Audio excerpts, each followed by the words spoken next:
Welcome to the 142nd edition of Pro Wrestling Majestic Again. I am Tiger Height. And I am Peter Gallagher. And due to my computer wanting to be a butt all of a sudden, we do not have a match. We will postpone that till next week. So, yes, let's get into the drama. There is a lot of it.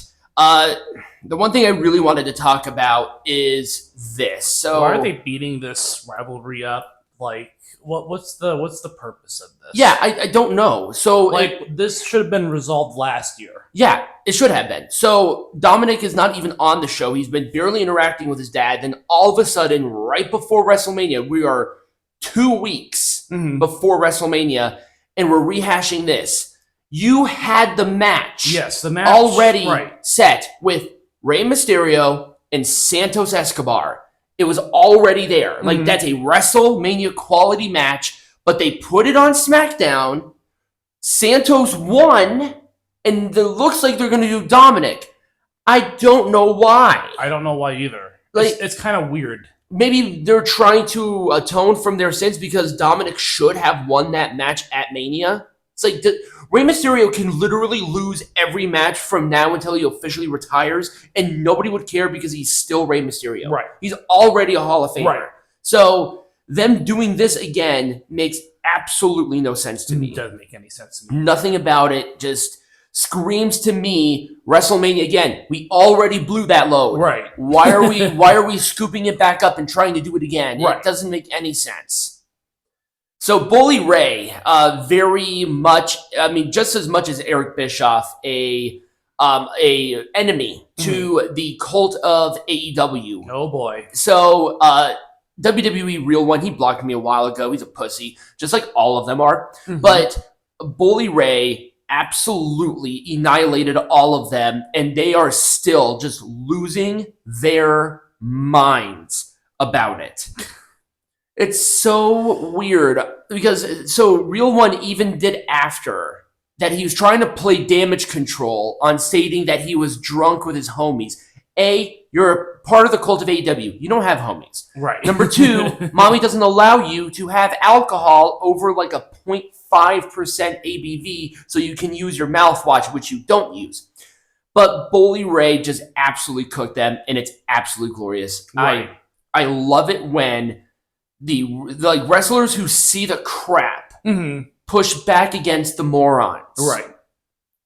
This is WCW, people. Why are you trying to pretend that all of this is worth it? It's all gonna be there. Right. Why can't you just let us enjoy AEW? Because you won't let anybody enjoy WWE. Yeah. And anytime somebody brings up a legitimate criticism, like they butt-fucked your dog. Right. It's embarrassing. Yep. It's terrible. And what we're reacting... It makes the wrestling community in general look bad. Exactly. It makes the entire community as a whole look bad. I have nothing against AEW. I like AEW. But when something is bad, I call out the bad. Right. What part of that do people not get? We literally sat there and praised Revolution for the majority of the show. Right. Because the majority of Revolution was a good show. Right. But the week-to-week crap and the botched sit fest that they have almost on a consistent basis, and Coke Man overspending on these dumb fucking wrestlers like Mercedes, my shit don't stink Mone, and Kazuchika, I'm here for the bag Okada. Right. It's there. Right. And I love it just when people who know the business clap back against these retards. Right. Because the best thing in the world. And I just wanted to say that. So, Bully, I'm going to give you your celebratory golf clap because you earned it. Ronda Rousey. So, oh boy, Ronda Rousey talking about this too, but Ronda Rousey's making a stink in the WWE. Yeah, so Ronda Rousey came out and basically, so she did not rail on Triple H or Stephanie McMahon, to what I'm aware of. They're personal friends of hers, though. So, well, yeah, but the first time around, apparently Triple H and Stephanie McMahon had quite a bit of input, right? At least at first, as it relates to her storylines. That's why she was critically acclaimed, right? But the problem is that then, it's a shit show. you have not been in the WWE like in a minute. Right. Nobody cares about you. Right. You are essentially irrelevant at this point as it relates to the wrestling community. But I hate harking on the Cult of AEW, but I'm going to do it again because also this is part of the cult-like behavior. Yeah. When Ronda Rousey says something bad about WWE, you believe her. Right. Okay, sure. She might have firsthand experience of the shit show that was happening. It was during a weird transitional period. But she really harked on John Laurinaitis and Bruce Pritchard, but everybody does that, so whatever. But then Frankie Kazarian did something very similar to when he left AEW, and the cult jumped down his throat to the point that he was getting death threats. Or like William Regal. Yeah, what William Regal did. Same exact thing. Right. It's like, oh my God, he's a traitor. There's only one difference between the two. Is the company that they're talking about. Right. That's not what you do here. Right. And I also saw another thing that the cult does, where I'm talking about the cult, but they just cause all this stupid drama, and I'm part of the drama, okay? There was a tweet that I saw. I wish I got a screen grab of it, but I didn't.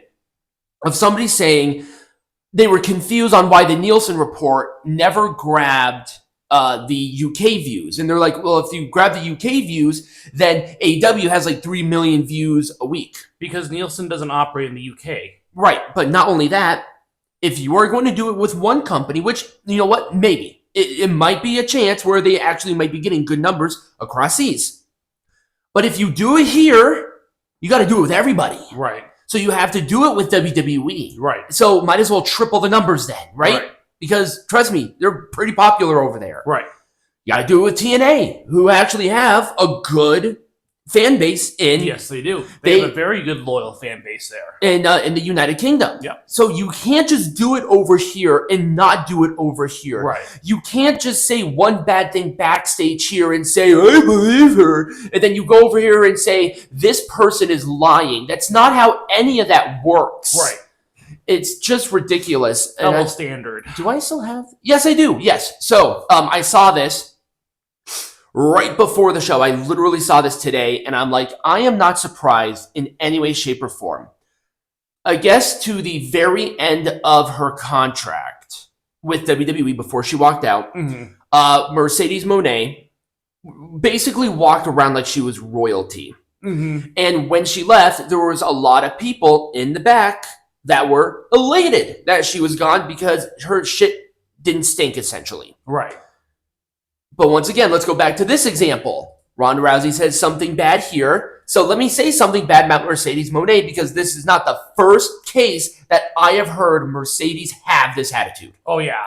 This is not the first case of this. Right. So we have a backup to a backup. So guess what? I'm going to believe them, because I feel like she would be that person that has such a fucking ego. Yeah, she overvalued herself, but unfortunately the mega mark, the Mega Millions mark. It's not the Mega Millions mark. It's the Mega Million on Daddy's money mark. Exactly. It's like, people, why do you think Tony Khan is signing this? Because he's not.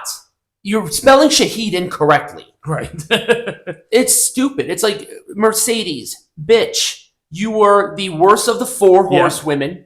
And it's not because you're black. It's because you suck. Right.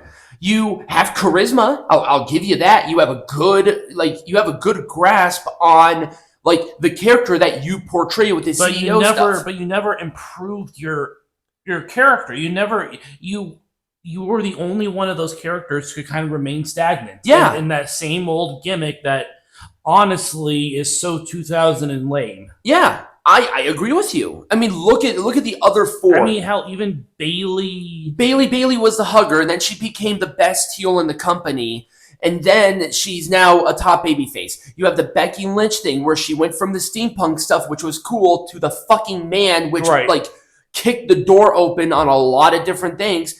And then you have Charlotte Flair, who went from being Ric Flair's daughter to the opportunity to being essentially like this transcendence of women's wrestling. Right. But Mercedes has been the boss the entire time. Nothing CEO, about it has changed. Something, it's always been. It's been the same principle thing. Yeah.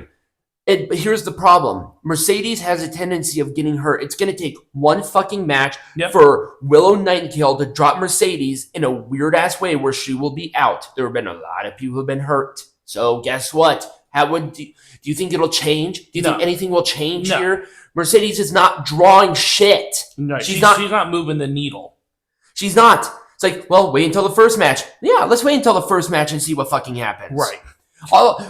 That's not my booking decision. That's Tony Khan's booking decision. Right, exactly. So, what's her first rivalry? Looks like she's going to go with the TBS champion and fucking Willow Nightingale for her first. Are we kidding? Are we kidding? It's so dumb. Why would you waste an opportunity like that? She should be front and center for the women's champion. Yeah, exactly. Or be the special attraction. Like they treated with Saraya. Yeah. They first booked Saraya quite well, and I'll give them credit there. They did. She felt like that main attraction event player. She moved the needle more than Mercedes did. And look at Jade Cargill now. Jade Cargill is moving the needle. Every time that she's showing up to a different place. Boop. And now she's on SmackDown, so everyone knows where she's going. And she's, I think, going to have her first match probably next week, which is fine because she needs to be in front of the real television crowd. Right. So she needs some experience for WrestleMania. Let's just say that my optimism on the future of Jade Cargill is going to be much different than Mercedes. And don't come at me saying, oh, well, Jade hasn't changed her gimmick either. Jade hasn't been on television in like 3.5 months. Yeah. So since the Royal Rumble. So, almost 3 months. Right.